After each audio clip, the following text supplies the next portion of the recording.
Arratsalde on denoi, tuteran gaude. Hemen atzean ikusten duzuen hortua altxorrez beteta dago. Eta altxor horiek zaintzen ditu Eneritzek. Kaixo, Eneritz. Kaixo bai, ongi etorri tuterara. Mil esker. Kontatu gure ikusleei. Zeintzuk dira zuen altxorrak? Gure altxorrak dira tuterako zainzuriak. Tuterako zainzuriak. Noiz hasten da zainzuriaren denboraldia, Eneritz?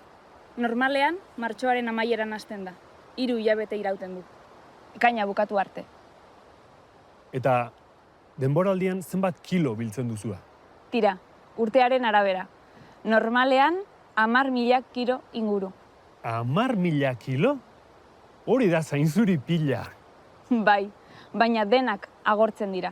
Sekulako arrakasta dute.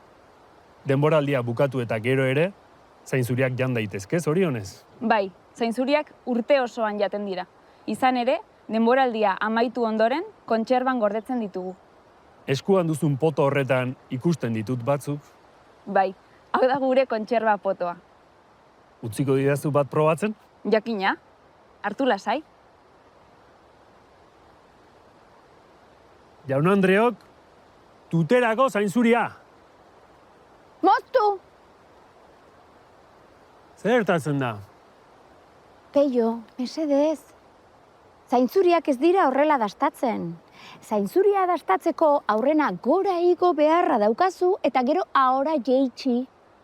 Zer txorakeria da hori? Barkatu, baina arrazoi du. Ikusten Eta zuk nola dakizu hori? gure amona tuterakoa zen? Ah, bai? Ah, bai? Bai.